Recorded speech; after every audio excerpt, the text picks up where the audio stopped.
Agora. Pronto. Louvado seja o nome do Senhor Jesus Cristo. Vamos abrir a palavra de Deus no livro de Daniel, capítulo 6. Gostei dessa voz. Muito bom, Micael. Muito obrigado.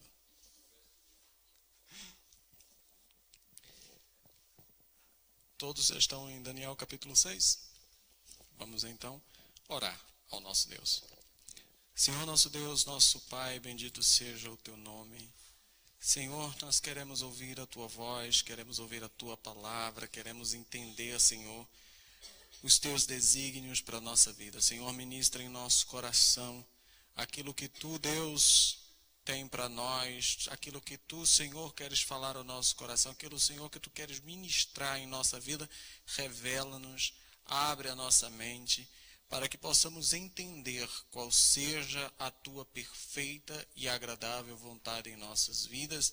E por isso, Senhor, pedimos a Ti para Tu levares cativo todo o nosso entendimento à obediência de Cristo, em nome do nosso Senhor e Salvador, Jesus Cristo. Amém. Amados, nós falamos aqui nas outras semanas, falamos dos reis, não é? O Nabucodonosor, falamos aí do rei, depois o seu filho Belsazar, e agora nós vamos para o rei Dário, o rei Dario. Não é? E é importante falar aqui, já que este livro de Daniel não está, a partir de agora, ele não está cronologicamente correto. Depois ele volta aqui para ele vem para Ciro, depois ele vem para Dário novamente, e fica numa cronologia um pouco embaralhada. Não muito não, mas é porque ele fala de um rei, depois volta para falar do outro rei. Mas o que é importante é que nós essa parte de Daniel é muito importante para que a gente entenda algumas coisas. E como eu tenho falado desde o início do nosso estudo, que esse livro de Daniel sirva para nós nos envergonharmos do tipo de crente que nós infelizmente somos, né? Das nossas condutas e aquilo que nós achamos que é ser crente. Na verdade, nós, como cristãos, nós sabemos que existem hoje ainda muitos Daniéis nas covas de muitos leões espalhados por aí. Nós sabemos que existe uma parte da terra em que o evangelho não pode ser pregado, não pode ser anunciado, e as pessoas não são mais leões, são enforcamento, né? Tiros, decapitação e por aí adiante. Ok? Então, diz aí no capítulo 6, no versículo 1, e pareceu bem a Dario constituir sobre o reino a 120 presidentes que estiveram sobre todo o reino, e sobre eles 3 príncipes, dos quais Daniel era um, aos quais esses presidentes dessem conta para que o reino não sofresse dano. Isso é uma parte da história da história da Babilônia, que é contado inclusive nos próprios livros de história, porque realmente lá era dividido entre presidentes, não é, que governavam aquelas províncias, 120, assim que o rei Dario assumiu a posição, assumiu o trono. Então, aí ele diz aqui que este mesmo Daniel, versículo 3, se distinguiu desses príncipes e presidentes. Por que ele se distinguiu? Porque nele e o rei pensava constituí-lo sobre todo o reino. Então a gente já para aqui para perceber que a primeira coisa, Daniel foi colocado por Nabucodonosor, sobressaiu. Com o rei Belsazar, sobressaiu. E agora veio um outro rei e ele sobressaiu. Aquele que tem o Espírito Santo de Deus, aquele que tem o Espírito excelente, ele tem que sobressair. Sobre todas as situações, sobre todas as coisas. Essa semana eu passei por uma experiência bastante interessante. Eu falei aqui, alguns dias atrás, em algumas das minhas pregações, que eu achava uma coisa que acontecia no Brasil e não acontecia aqui. Alguém se lembra o que é que eu falei? Já, no meio de tantas coisas que eu já falei na vida.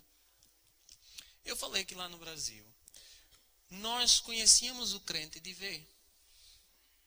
Lembra disso que eu falei? Eu disse, aqui não. Aqui não. Eu disse, eu não sei o que acontece, mas lá no Brasil é assim, a pessoa conversa conosco, a gente já sabe que aquela pessoa é crente. E aqui não. Aqui, eu não sei o que acontece, pra gente, só tem uma maneira de nós descobrirmos aqui se a pessoa é crente ou não, é se tiver o peixinho colado no carro. A gente sabe que vai um crente. Porque, de resto, não parece. E o mais engraçado é que esta semana eu fui lá eu estava em São João da Madeira e eu fui tomar um açaí. Na verdade, eu fui numa reunião de negócios que a gente tinha marcado onde vende açaí. E depois, quando cheguei lá, eu pedi logo um refrigerante. Eu não percebi que a mulher que estava lá era brasileira. E eu cheguei, pedi um refrigerante, um guaraná e tal. E quando ela disse, olha, você é brasileiro de onde? Eu disse, eu sou de Recife. Ela disse, eu também sou de Recife, da minha terra. E então nós começamos a conversar normalmente. Até então não... e você é de onde? Eu sou de Paulista, eu sou não sei de quê. Que bom, não sei o que. Ela olhou para mim e disse, posso lhe fazer uma pergunta? Eu disse, pode. Você é crente, não é? Eu disse, sou, graças a Deus. Sou. Ela disse, eu percebi logo que você era crente. Aí eu disse, mas a gente nem falou nada, a gente nem conversou muito. Ela disse, não, eu já sei que você era crente, eu já sei logo que você era crente. E ela vai exatamente ao encontro. Não é porque eu pareço ser crente, não é porque eu estava com roupa de crente, não é porque eu... Não, eu não sei o que acontece, mas tinha que ser. Aquilo que eu falei na semana passada aconteceu. E aconteceu aqui em Portugal com uma brasileira. Numa conversa normal, ela simplesmente, no meio do nada, ela simplesmente perguntou, você é crente, né? Eu disse, sou. Você é evangélico? Eu disse, sou. E aí então começamos, e ela também era. E então começamos a conversar lá e tal. Mas isto é que eu falei naquela semana e agora eu experimentei novamente. Que é esta percepção. Esta percepção. Que não há aqui. E eu não entendo por quê. Eu não percebo por quê. Não percebo por quê. E eu estava normal. Vestido normal. Não estava com nada que viesse. Mas enfim, quer dizer, eu até percebo por quê. Mas... Não, lá eu uso cabelo preso, eu não uso cabelo assim. Nem estava fantasiado de Jesus, não estava nada. Tinha nada. Tinha nem beleza, nem formosura.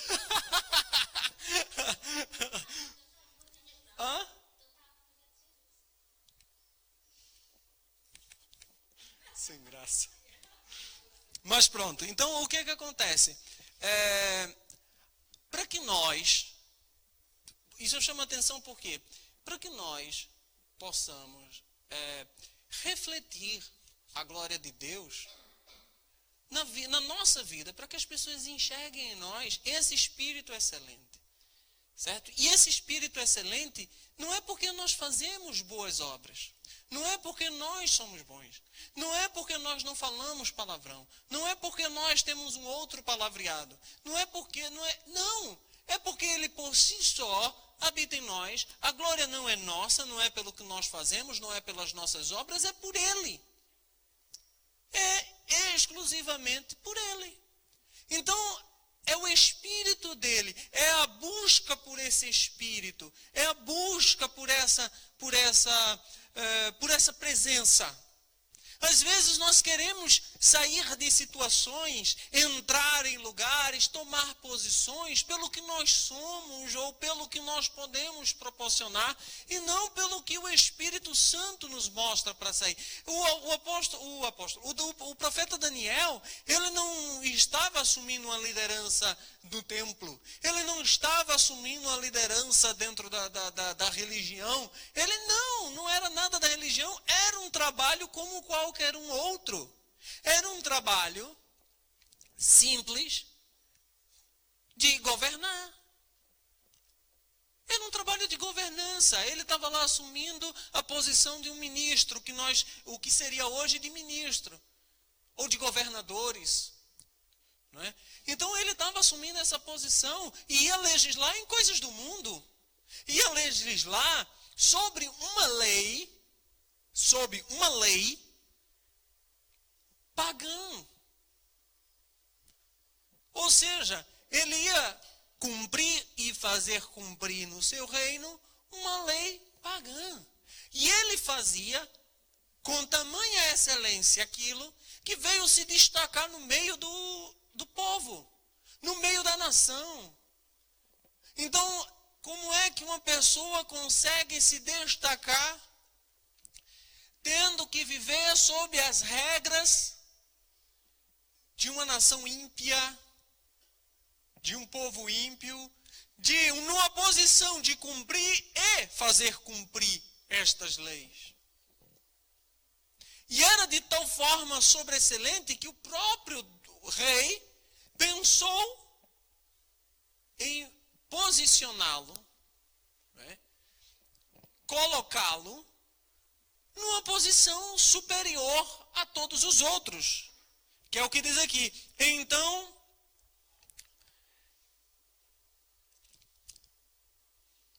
aqui diz, no versículo 3, então o mesmo Daniel se distinguiu desses príncipes e presidentes, porque nele havia um espírito excelente e o rei pensava constituí-lo sobre todo o reino. Sobre todo o reino. Por acaso, hoje eu estava assistindo um vídeo, já antigo, estava assistindo novamente um vídeo de um programa que passa lá no Brasil e passa mundialmente, é apenas mais uma cópia, daqueles programas que os patrões das grandes multinacionais ou das grandes empresas se fantasia de funcionário para ver o que acontece lá naquele meio. E ele foi, e esse patrão foi trabalhar como aprendiz e estava debaixo de um rapaz que era completamente correto em tudo que ele estava fazendo, enquanto que os outros dessa mesma fábrica, cada um fazia conforme queria, e ele descia o cacete nos outros, não é? E depois ele chega neste homem, e ele ensina corretamente ao homem como faz. Depois ele chega para o homem e diz assim, olha, vem cá, para o patrão, sem saber que é o patrão, olha, vem cá, que você fez aqui errado, você tem que prestar atenção, porque você pregou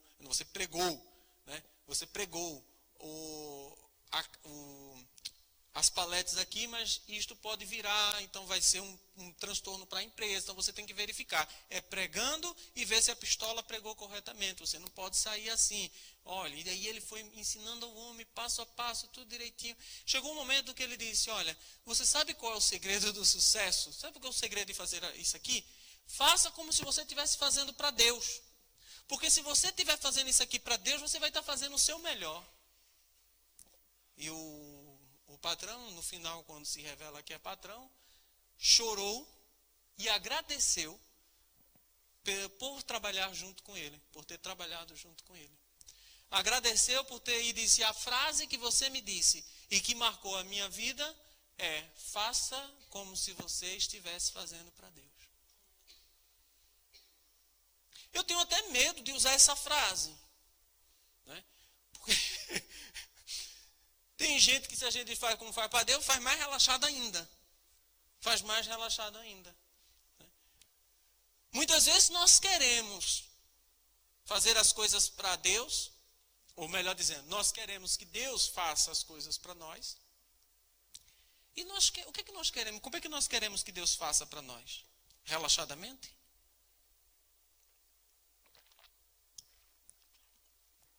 Ninguém aqui que vai pedir, pede alguma coisa meia boca, né?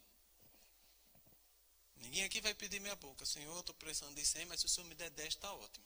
Então só precisa me dar 10, Senhor. Não. Já que é para pedir, né? Pede logo completo. Pede logo completo, mas é verdade. É verdade. Mas o que é que nós damos para Deus? Eu falei aqui na semana passada, na questão na história das mãos, e que eles levaram os utensílios do reino, né? do templo, para beber lá e participar daquela questão, daquela festa mundana. Mas também, falando das coisas, como é que nós fazemos as coisas para Deus? E eu quero chamar aqui mais uma vez a atenção para a nossa responsabilidade de todas as coisas que nós fazemos para Deus. De todas as coisas que nós fazemos para Deus. E de como nós fazemos para Deus. E de como nós agimos diante das coisas que nós fazemos para Deus. Como é que nós levamos as coisas que nós fazemos para Deus? Seja evangelismo, seja acampamento, seja chá das mulheres, seja encontro dos leões, seja o próprio culto, seja o que lá que for.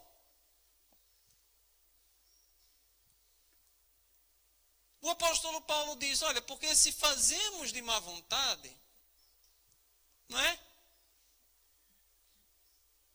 Ou seja, não adianta nós fazermos de má vontade. Vamos fazer de má vontade, mas vai ser feito.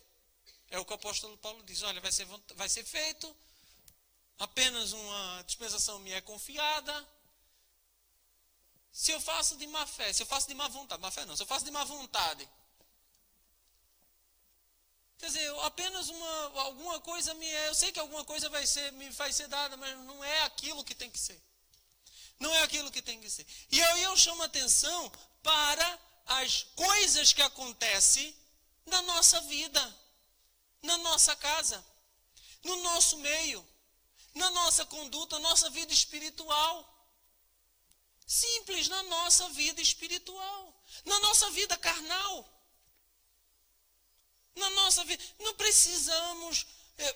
Eu tenho guardado na minha memória igrejística situações que me situações essas, né, que me fazem ver e enxergar o perfil quando chegar uma outra pessoa semelhante. E me faz tirar conclusões acerca disso ou daquilo outro. Me faz conjecturar com certeza das coisas que vão acontecer. Eu nem preciso tanto, tem coisas que nós nem precisamos tanto de uma revelação do Espírito Santo. Não precisamos de uma revelação do Espírito Santo. Sabemos que vai acontecer. Se juntar com pessoas que não dá certo, sabemos o que vai acontecer. Se afastar dos caminhos do Senhor, já sabemos o que vai acontecer. Dar as costas para as coisas de Deus, já sabemos o que vai acontecer. Então, quando a pessoa já começa a ir por um caminho, nós já sabemos o que vai acontecer. Não precisa orar e pedir a Deus para saber o que vai acontecer. Já sabemos onde esse caminho vai dar. Aonde esse caminho vai dar. E aí, quando nós olhamos para dentro da obra de Deus e para aquilo que nós fazemos com Deus, nós também vemos um peso espiritual gigantesco, porque o inimigo está ao nosso derredor, bramando como um leão, buscando a quem possa tragar. Quer dizer, o inimigo está ao nosso derredor, bramando como um leão, buscando a quem possa tragar. E o inimigo não está ao derredor daqueles que estão no mundo. Esses ele já está dentro coordenando. Mas ele está lutando pela nossa vida. Ele está requerendo a nossa vida. Ele está buscando uma brecha na nossa vida. E então, a gente só pode colher os frutos espirituais se nós estivermos semeando frutos espirituais. Eu só posso colher hoje frutos espirituais porque antes eu plantei frutos espirituais. Eu plantei. Eu olho para trás e vejo que eu plantei. E tudo que eu colho hoje, espiritualmente falando, tem a ver com tudo aquilo que foi plantado lá atrás. Toda experiência que foi plantada lá atrás. Tudo aquilo que foi feito com zelo e com amor lá atrás. E me permite hoje tomar algumas decisões e algumas posições, porque eu sei que eu tenho um bom depósito lá atrás. Eu sei que tem um bom depósito lá atrás. Agora, tem pessoas que não conseguem construir esse depósito. Esses depósitos espirituais. Não conseguem ter essas experiências espirituais. E querem ter experiências na carne. e não conseguem. Forçam a espiritualidade, não conseguem alcançá-la. Forçam a espiritualidade. E aí, são pessoas que levam a obra de Deus de qualquer jeito, de qualquer forma. E passa anos e anos e anos e anos e anos. E não há mudança, não há alteração, não há nada. Não há nada. Não há, por quê? Porque não há um espírito excelente.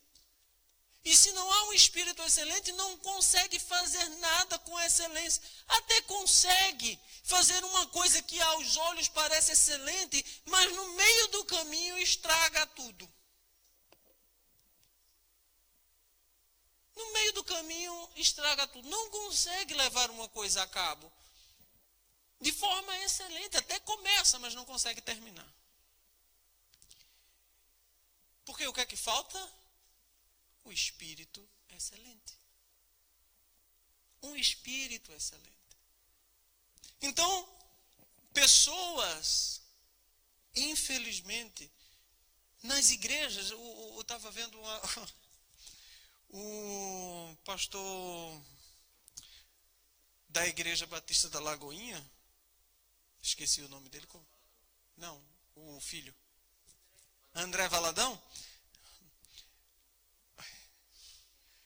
Ele tá no Facebook, um vídeo em que ele chamou a igreja e ele disse à igreja assim: eu estou muito triste e pensei muito antes de vir pregar hoje, porque eu estou completamente desestimulado ou decepcionado com a igreja. Porque ele chamou um dos líderes da Lava Jato, da Operação Lava Jato, da famosíssima e já premiada Lava Jato,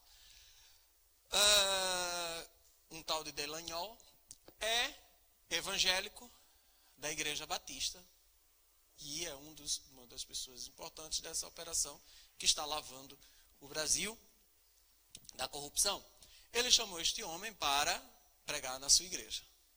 Como na igreja existem diversos partidos, simplesmente aqueles que são contra o que ele está aprendendo, ou seja, os partidários de Lula, que estão dentro da igreja, simplesmente se retiraram da igreja e deixaram o irmão, né? Porque antes de qualquer coisa ele é irmão, né? O irmão em Cristo, deu as costas e aí metade da igreja saiu, foi embora. Foi embora. Imagine a que nível chegamos. E ele completamente estarrecido com aquela situação. E aí e as palavras que ele trouxe, pelo alcance do vídeo às vezes eu falo aqui para meia dúzia, ou uma dúzia, eu já acho pesado falar para uma dúzia. Imagine ele falar para dúzia de milhares. E além dos alcances que os vídeos dele têm. E ele falando, inclusive, que isto não é questão de ser crente, é questão de ser educado. É questão de educação. Não é nem uma questão de ser cristão. E aí, ou seja, se a gente vai pelo carnal, né, se o carnal já está ruim, não tem espiritual. Se o carnal está ruim, não tem espiritual que chegue. Não adianta você vir querer tratar o espiritual quando o carnal está uma porcaria. Trata primeiro o carnal. Por que Jesus Cristo, quando trata conosco, ele trata primeiro o carnal? Como é, João Paulo, que ele trata o carnal? João Batista diz: arrependei-vos. Trata o carnal. Trata o teu sentimento, trata a tua cabeça, trata o teu pensamento. Trata a forma que tu enxergas as coisas, trata a forma que tu enxergas o mundo, trata esta questão, arrepende-te. Carnal, ninguém se arrepende no espiritual, não. Porque o espírito está pronto. Então, arrependimento é uma função da nossa mente. Nós nos arrependemos, claro, com a ação do Espírito Santo, mas nós nos arrependemos. E nos arrependemos constantemente, dia a dia, hora a hora. Temos que nos arrepender. Se não tratamos o lado carnal, não vamos tratar o lado espiritual. Então não adianta a gente estar aqui, vim buscar o Espírito Santo, vim ser batizado no Espírito Santo, não consegue porque num corpo, a lei da física, que também é a lei espiritual de Deus, porque foi Deus que constituiu a lei da física, não habita o quê? Dois corpos no mesmo lugar. Não habita dois espíritos no mesmo corpo. Não habita. Mas João Paulo então significa que estamos com o Espírito Santo não habita porque estamos com o espírito demoníaco? Não, é porque o seu espírito tomou conta de você. Às vezes não é. Eu estava até brincando. Um dia desse que eu disse, a coisa está tão difícil. A coisa é tão difícil que eu estou colocando a mão na cabeça de Satanás e expulsando a pessoa que está dentro dele.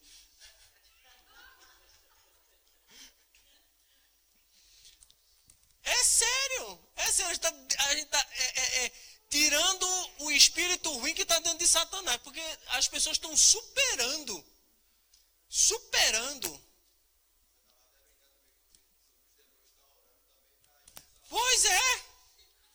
Pois é, Tiago disse, não, é capaz dos demônios estar tudo, sai dele mesmo, que está gerando uma concorrência terrível.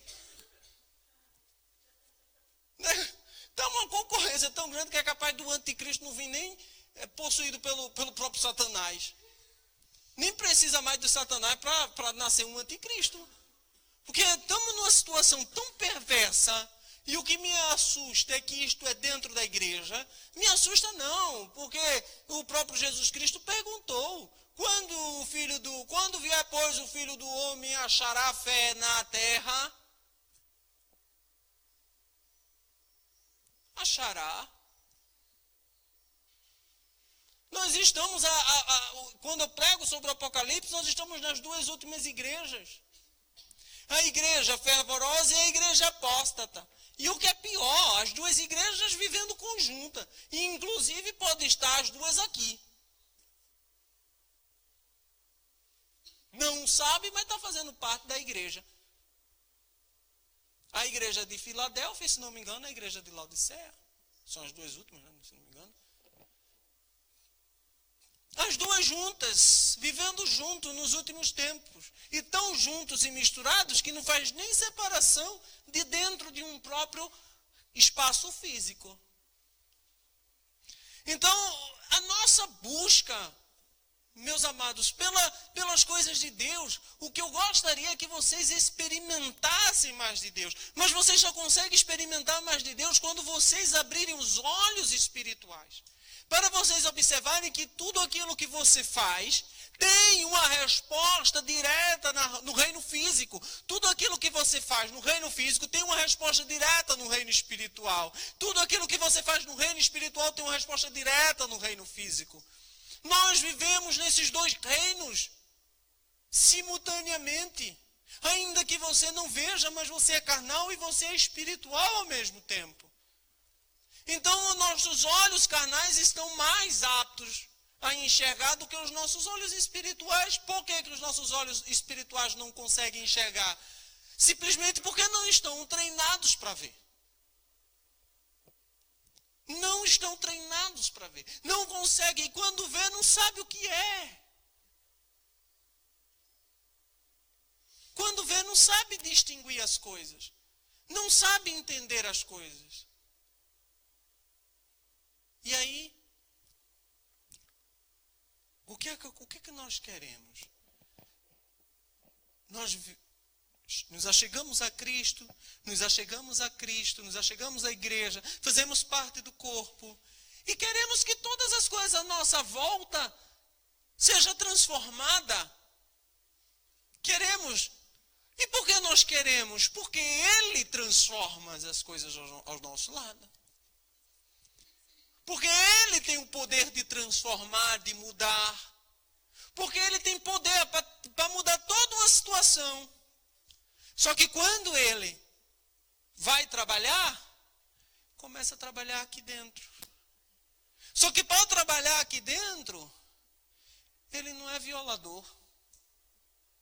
Ele não é violador. Eis que estou à porta e bato. Aquele que tem poder,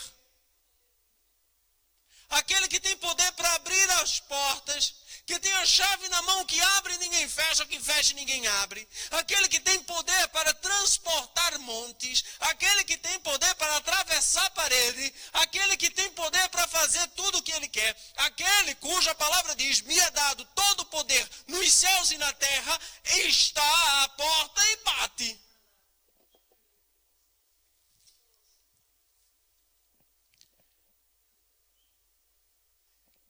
Aí a pessoa nem consegue ouvir o bater da porta.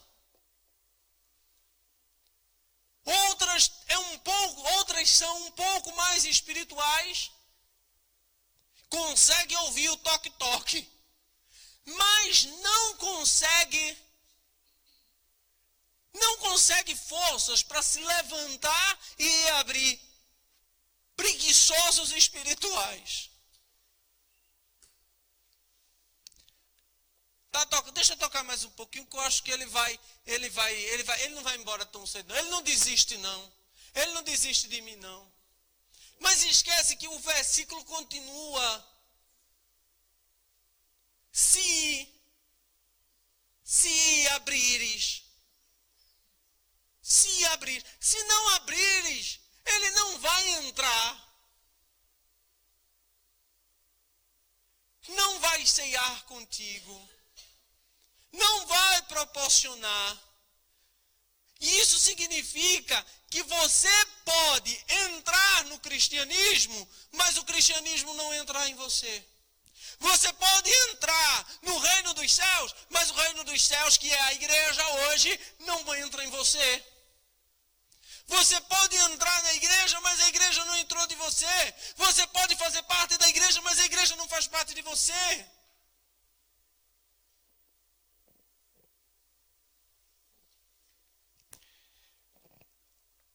E tem gente que ainda diz, ouve o toque-toque e diz, quando entrares me traz um copo d'água, faz favor.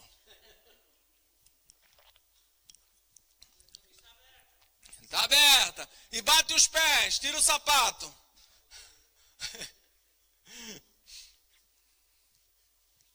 Amém?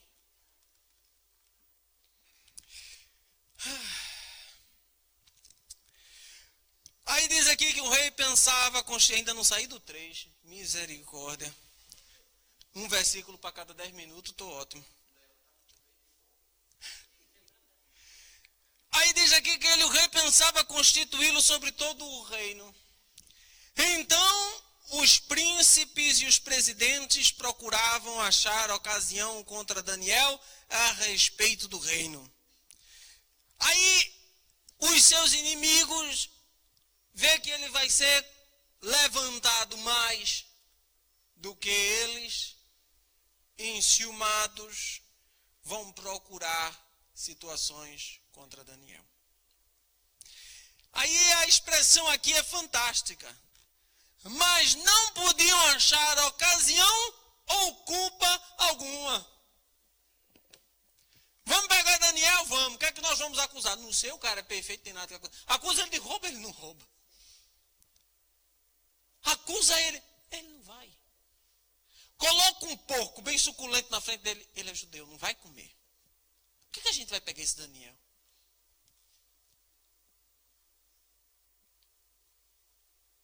Porque ele era fiel. E não se achava nele nenhum vício, nem culpa. Só o versículo 4 do capítulo 6 de Daniel já mete vergonha sozinho, sem precisar dos outros capítulos que nós já lemos. Só aqui. Só aqui. Eu gosto. Eu não gosto não, mas vamos colocar. Não imaginou colocar o meu nome, o seu nome, o nosso nome lendo esse versículo? Imagina que seja uma situação que acontece conosco. Então os príncipes e os presidentes procuravam achar ocasião contra João Paulo a respeito do reino. Eita, ferrou. Vai achar. Nem precisa, vai achar. Nem precisa procurar, né? Só dar uma vista de olhos assim. Estou entendendo isso. Ele vai achar, não vai achar, porque ele é fiel e nele não há vício. Não há nada. Não há nada. Satanás, o inimigo, Satanás, espiritualizando o texto, procura ocasião contra alguém, mas não acha, porque esta pessoa é fiel e não tem vício. Se essa pessoa é fiel e não tem vício, ele não acha. O oposto significa que esta pessoa, não sendo fiel, ele acha. Ou tendo vícios, ele acha. Vício é tudo aquilo que nos domina, que nos prende, é vício. Fale, minha filha. Milena sempre perguntando. Bom participar do culto. Alguém na internet perguntando nada não, né? Que bom. Pergunte, minha filha.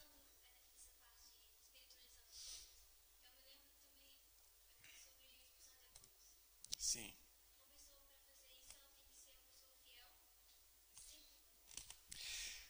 Milena perguntando se a pessoa para expulsar o demônio, ela precisa ser fiel e sem culpa.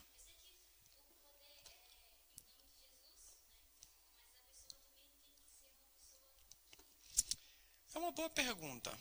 É uma boa pergunta. E eu acho que eu já lhe respondi isso num dos vídeos lá no curso.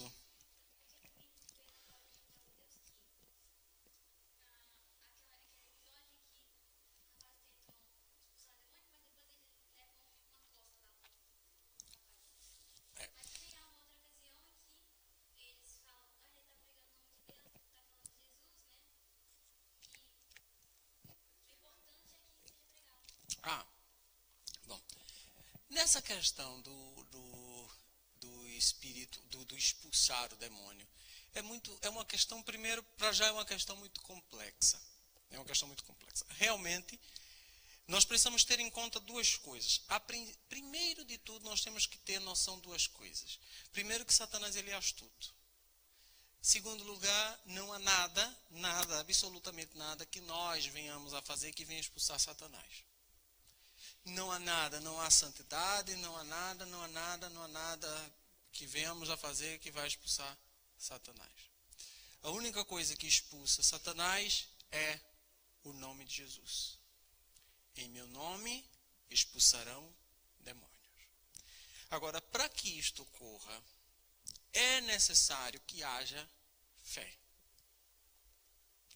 É através da fé. Não é através de um amuleto. Por exemplo, uma pessoa, que eu já não lembro, contou a história, que foi expulsar o demônio. Olha, eu fui lá expulsar o demônio, coloquei a mão na Bíblia para expulsar. A outra botou a Bíblia na cabeça. Uma dessas era bom na cara, né? Expulsa demônio, que é uma beleza. Sai, pô! Essa aqui expulsa demônio de safadeza. Para já é assim. A fé no nome de Jesus, a utilização correta no nome de Jesus, provavelmente é o que vai expulsar o demônio. Número 1. Número 2. Quando nós dizemos que a santidade,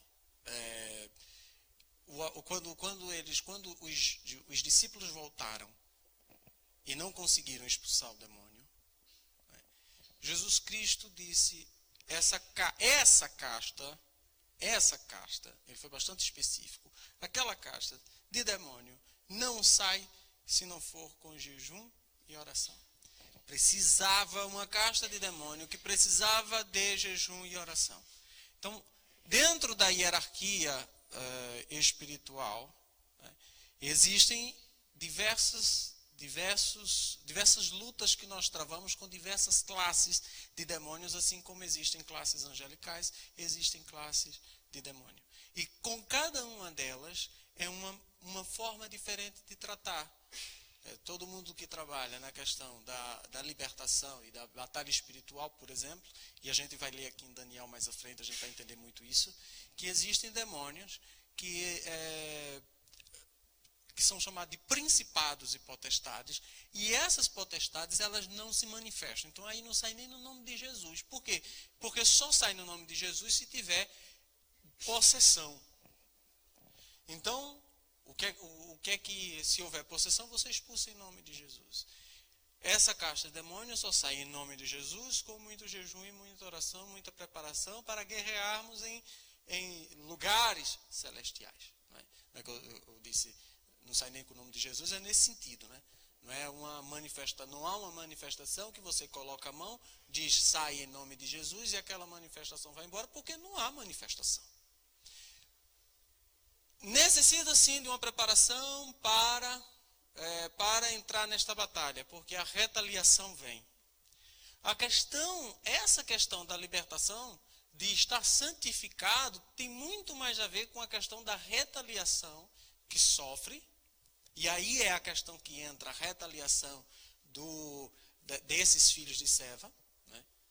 Essa retaliação, eu bem sei quem é Jesus e bem sei quem é Paulo, mas a vocês eu não conheço. Foi lá e o demônio foi e desceu o cacete deles todos. E de certa forma. Agora, também por outro lado parece indicar que todo mundo que expulsa demônio está santo, e que não é verdade. Está entendendo qual é o problema? O problema está em pensar que fulaninho expulsou o demônio e fulaninho está santo com a maravilha. Não. O máximo que pode ter acontecido ali, se fulaninho não estiver em santidade, é o demônio parar a manifestação. Né? Porque uma coisa eu aprendi logo nos primeiros anos de evangelho, que eu não concordava com uma coisa que não estava na palavra de Deus. E o que era a coisa que não estava na palavra de Deus era isso. Porque diziam, baseado neste coisa de Seva, que o pessoal dizia, os filhos de Seva, que era que quando Satanás... se você tivesse em pecado encoberto, se você tivesse com pecado encoberto e fosse expulsar Satanás, Satanás iria lhe envergonhar mostrando o seu pecado. Não é? E eu discordei disso completamente, porque eu vi diversas pessoas expulsando Satanás em profundo pecado, de prostituição, em pecado de adultério, em pecado terríveis. Aquela pessoa estava concorrendo com Satanás para saber quem que tinha mais pecado. E então expulsava. Né? E aí o que acontece? Então aí me disseram isso. Só que eu li depois na palavra, lá nos primórdios da fé, que dizia que o que lança luz no pecado é a palavra de Deus. Não é Satanás. A vontade de Satanás é encobertar o nosso pecado. Vem uma pessoa em pecado, coloca a mão sobre Satanás faz de conta que foi embora, não há libertação, não há uma libertação. Satanás faz de conta que foi embora, e a pessoa diz, está vendo? Mesmo em pecado, nada me aconteceu. Então Deus aceitou o meu pecado. O meu pecado não é probleminha. E aí começa a gerar um vício. Por quê? Porque Satanás, às vezes também, para ganhar você. Satanás, ele quer ganhar você. Quer ganhar a sua alma. Satanás quer ganhar a sua alma. E ele vai fazer o que for para ganhar a sua alma. E isto implica, nós sabemos, dar-lhe o reino, se prostrado você o adorar. E como é que você se prostra para adorar Satanás? Colocando os joelhos no chão e o adorando? Não. Fazendo a vontade dele. Mentindo. Aquele que mente é filho de Satanás, diz o Senhor Jesus Cristo. Simples. Então, é assim que Satanás lhe ganha assim. Então, Satanás vai fazer de tudo para que você, quanto mais você estiver perdido dentro do seu erro, melhor para Satanás. Ele não tem intenção nenhuma de expor o seu reino, de expor os seus erros. Quem tem intenção de expor os seus erros é a palavra de Deus. Somente ela é luz para o nosso caminho. Somente ela é coloca luz nas trevas. Somente ela. Então, acabou-se completamente. E por isso eu até duvido muitas vezes, posso até duvidar, de haver ali uma manifestação e o demônio vinha acusar alguém de um pecado. Pode acontecer, João Paulo? Pode. Mas provavelmente aquela pessoa já se arrependeu do seu pecado e o inimigo está querendo destruir o ministério daquela pessoa que se arrependeu do seu pecado. Então, mas João Paulo, Satanás não pode, o pecado perdoado, Satanás não pode nos acusar. Se você tiver a firme certeza disso, ele não pode destruir o seu ministério. Mas se você capengar, meu filho, você der moleza para Satanás, acabou-se. Acabou. Se você der moleza para Satanás, acabou. Acabou. Respondi, minha filha, a sua questão. Deu para entender mais ou menos? Porque é tão complexo que não dá para explicar assim em 10 minutos, né? Já foi os leões, a gente nem vai chegar nos leões hoje. Então estes homens disseram: nunca acharemos ocasião alguma contra ele, contra este Daniel. Olha aqui Satanás dizendo: esquece esse homem que a gente não vai achar nada contra ele, não. Vai achar, só tem uma forma de nós acharmos alguma coisa contra ele. Vamos procurar na lei do Deus dele. A única forma de pegar ele é pegar ele na lei do Deus dele, porque isso aí ele cumpre. Olha para isso. O que é que nós vamos fazer contra ele? Tem. Se a pessoa é fiel, é fiel. Então, estes príncipes e presidentes foram junto ao rei e disseram-lhe assim: ó rei Dario, vive eternamente. Todos os príncipes do reino, os prefeitos, os presidentes, capitães, governadores tomaram conselho a fim de estabelecerem um edito real e fazerem firme este mandamento. Que qualquer, por espaço de 30 dias, fizer uma petição a qualquer Deus ou a qualquer homem, e não a ti, ó rei, seja lançado na cova dos leões. Agora, pois, ó rei, confirma o edito e e assina a escritura para que não seja mudada conforme a lei dos medos e dos persas, que se não pode revogar. Por esta causa, o rei Dário assinou esta escritura e edito. Daniel, pois, quando soube que a escritura estava assinada, entrou em sua casa. Ora, havia no seu quarto janelas abertas da banda de Jerusalém, que 3 vezes ao dia se punha de joelhos e orava, e dava graças diante do seu Deus, como também antes costumava fazer. Então aqueles homens foram junto e acharam Daniel orando e suplicando diante do seu Deus. Oh, aleluia, Jesus. Ele estava fora da cidade santa, fora de Jerusalém. Ele estava fora da sua casa, fora do templo, fora, não existia nem mais o templo, tinha o resquício que sobrou do templo. Daniel orava, provavelmente como príncipe, tinha uma casa que tinha uma janela voltada, provavelmente deve ter escolhido a melhor casa, que tivesse a janela na direção do templo, que direcionava para Jerusalém. E ele, em terras estranhas, no meio do povo estranho, no meio de um povo corrupto, ele se ajoelhava e orava 3 vezes. 3 vezes. 3 vezes. E o que é que a gente vai fazer para pegar Daniel? Só se a gente pegar ele na lei do Deus dele. Vamos chegar para ele e vamos dizer: ó rei, aquele que não que pedia qualquer coisa, qualquer outro Deus durante o espaço, era 30 dias. Oh, aleluia, Jeová. 30 dias. Daniel poderia ser os crentes modernos de hoje. E poderia dizer: vamos ser sábios, né? São só 30 dias. Depois de 30 dias eu volto para orar. Daniel poderia ser sábio, né? Como aos olhos de hoje. ser crente pentecostal, dizer, ai, Deus, revela teu mistério, Senhor. Depois de 30 dias, eu vou te buscar com mais fervor, Senhor. Aquele que é fiel não se corrompe, não. Aquele que é fiel não se corrompe, mas vai ser lançado na cova dos leões. Vai ser lançado no inferno, pode vir dizer o que quiser, mas diante do meu Deus,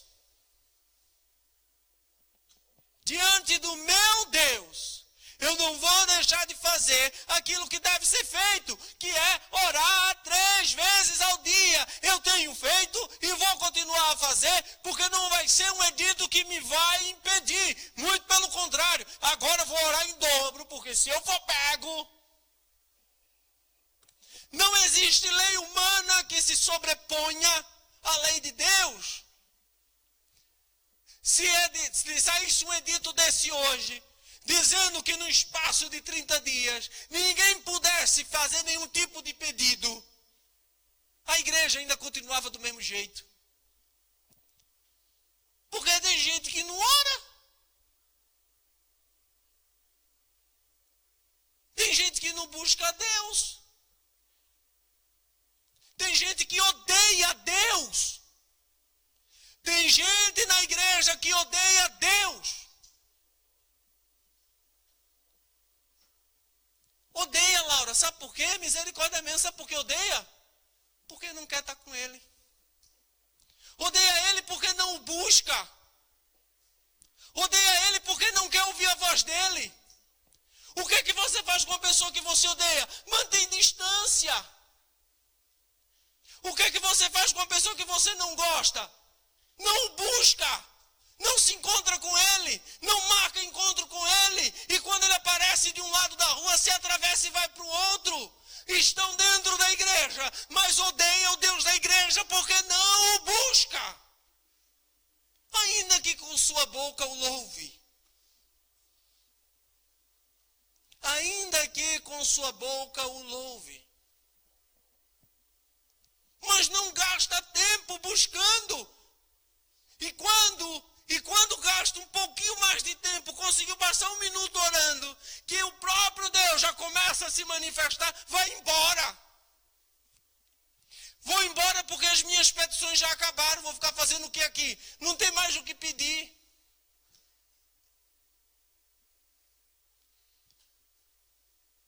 Tem gente que não sabe orar. Não sabe orar. Mas não sabe orar por quê? Porque não ora.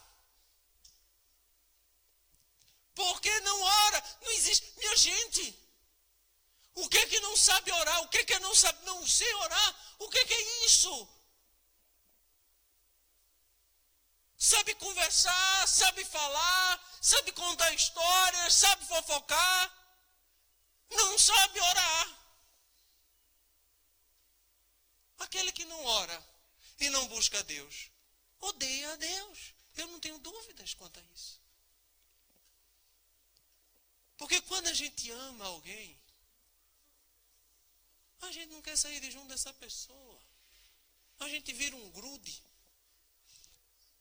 A gente, até no telefone, quando você está namorando, desliga você, amor. Não, desliga você.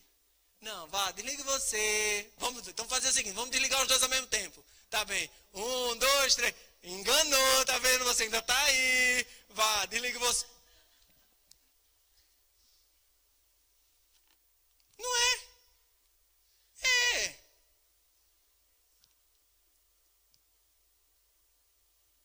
Então não ama a Deus.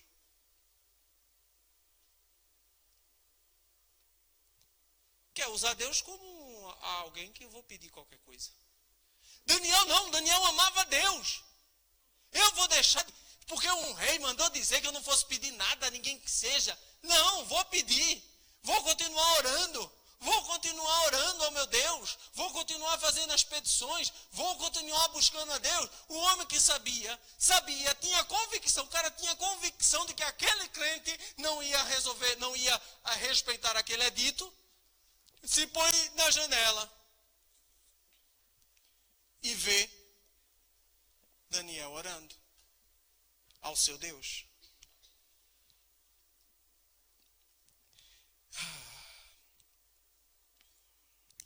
Se punha de joelho e orava. Então aqueles homens foram junto e acharam Daniel orando e suplicando diante do seu Deus. Então se apresentaram e disseram ao rei, no tocante ao mandamento real: porventura, não assinaste o edito pelo qual todo homem que fizesse uma petição, qualquer Deus ou qualquer homem, por espaço de 30 dias, e não a ti, ó rei, seria lançado na cova dos leões? Respondeu o rei e disse: esta palavra é certa, conforme a lei dos medos dos persas, que se não pode revogar. Então responderam e disseram diante do rei: Daniel, que é dos transportados de Judá, não tem feito caso de ti, ó rei, nem do edito que assinaste. Antes, 3 vezes por dia, faz a sua oração. Ouvindo então o rei o negócio, ficou muito penalizado, e a favor de Daniel propôs dentro do seu coração livrá-lo, e até o pôr do sol trabalhou por salvá-lo. Gostava tanto de Daniel, vamos ver como é que eu consigo salvar. Então aqueles homens foram junto ao rei e disseram ao rei: sabe, ó rei, que é uma lei dos medos e dos persas que nenhum edito ou ordenança que o rei determine se pode mudar. Então o rei ordenou que trouxesse a Daniel e o lançaram na cova dos leões. E falando o rei, disse a Daniel: o teu Deus,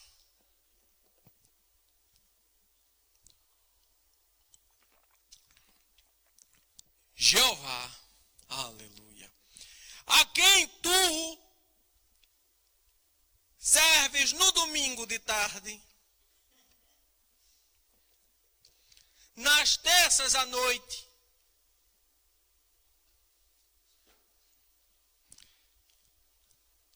não, continuamente. O teu Deus, a quem tu continuamente serve, ele te livrará. E foi trazida uma pedra, foi posta sobre a boca da cova, e o rei a selou com o seu anel e com o anel dos seus grandes, para que não se mudasse a sentença acerca de Daniel. Então o rei passou a noite no palácio, em jejum, não deixou trazer à sua presença instrumentos de música, fugiu dele o sono, esperando o primeiro raio do sol, quando na manhã cedo se levantou e foi com pressa à cova dos leões. O rei tinha mais fé. Chamou por Daniel, ainda com voz triste, e falando o rei, disse a Daniel: que homem doido, lançou um homem na cova dos leões, e ainda vai lá, triste, mas ainda havia um pouco de esperança. Daniel! Ele falou o quê? Daniel, servo do Deus vivo, dá-se-ia o caso que o teu Deus, a quem tu continuamente serves, tenha podido te livrar dos leões? E o rei ouve uma vozinha dizendo assim. Primeiro o rei ouve um miau.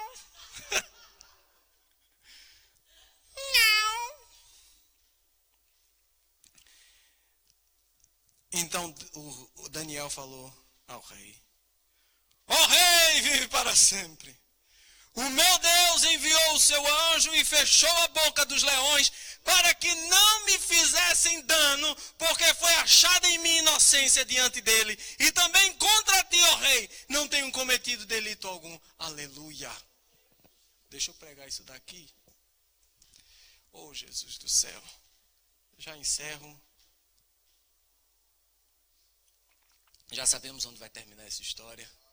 Ele tira Daniel, coloca os outros lá, e na hora que ele coloca os leões, come.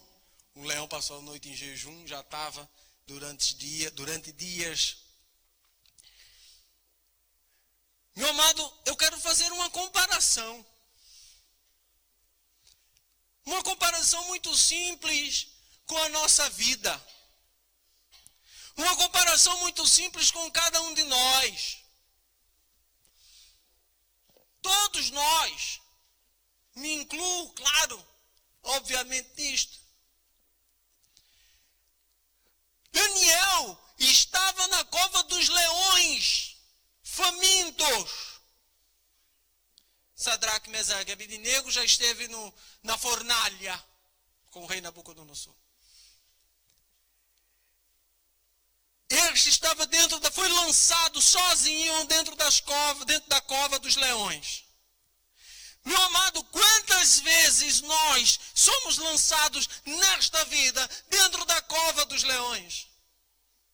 Quantas situações acontecem em nosso meio e que nós não temos saída, não vemos nem a luz, é colocado uma pedra sobre a luz que havia, e nós muitas vezes na cova não enxergamos luz nenhuma, a única coisa que nós sabemos é que há leões ali dentro.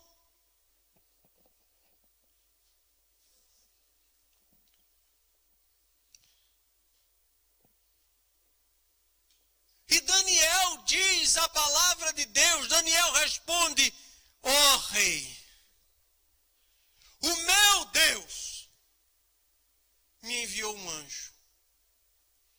O meu Deus me enviou um anjo e fechou a boca dos leões para que não me fizessem dano, porque foi achada em mim inocência. Meu amado, quando nós somos inocentes, fiéis e servimos a Deus continuamente, Deus responde-nos. Não significa que Deus vai nos livrar de entrar numa cova. Não quer dizer que Deus vai nos livrar de um edito maldito. Não significa que Deus vai nos livrar de situações adversas na nossa vida. Mas significa que no meio da adversidade, Deus entra com resposta.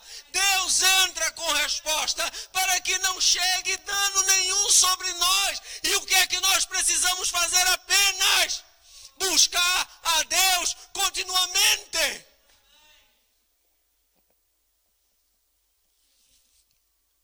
Não pode tocar, não poderia tocar, porque Deus não iria deixar. Daniel passou uma noite difícil, provavelmente. Até a chegada do anjo, Daniel sofreu. Até ver que tinha um anjo lá, Daniel sofreu. Mas chegou o anjo, chegou a ajuda, fechou a boca dos leões. E Daniel, a única coisa que ouvia ao invés do uá, era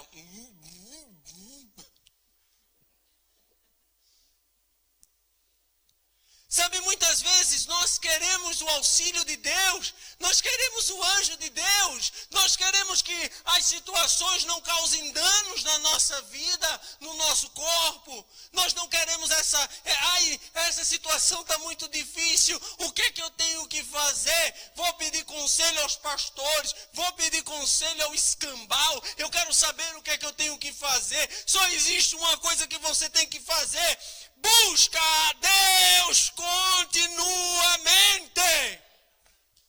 Acabou-se.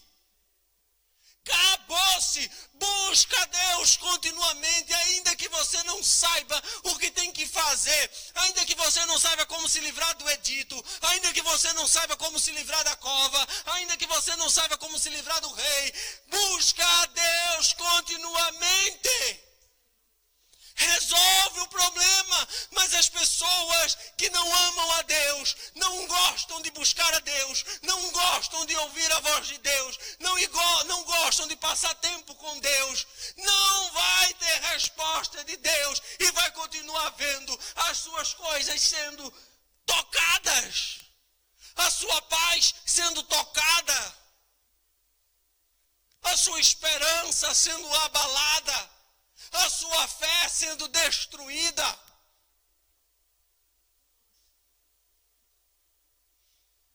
Eu não estou falando de coisas materiais. E apesar de Deus também responde Porque diz na palavra de Deus, Sadraque, Mesaque e Abednego, nem uma faísca. E ali provavelmente também que nós víamos até vergonha de quem nós somos, de como somos, da porcaria de crente que nós conseguimos ser. Eu não tenho nada para me orgulhar de quem eu sou. Absolutamente nada. Olha para Daniel. Olha para Paulo. Olha para Pedro. Olha para esses homens. Olhem para esses homens. Olhem para esse evangelho. Olhem para o poder e a maravilha que era feito. Diz a palavra de Deus que o apóstolo Paulo pregava. E a sua pregação era confirmada pelas maravilhas que iam acontecendo.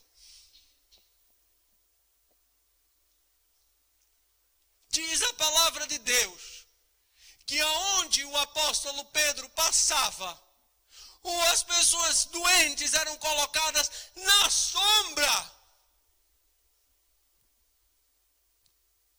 e eram curadas.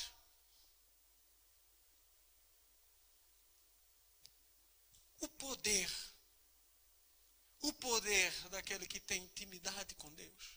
O poder daquele que busca continuamente. O poder daquele que ama a Deus. Porque sem amar a Deus, as coisas não cooperam para o nosso bem. Enquanto que a palavra de Deus diz, esse versículo ao contrário, que todas as coisas contribuem para o bem daqueles que amam a Deus. Esse aqui, Daniel, amava a Deus. Ele amava a Deus, buscava a Deus continuamente. Como uma pessoa apaixonada busca a outra. Buscava continuamente. E esta cova que ele estava passando contribuiu para o seu bem. Porque diz aqui na palavra de Deus,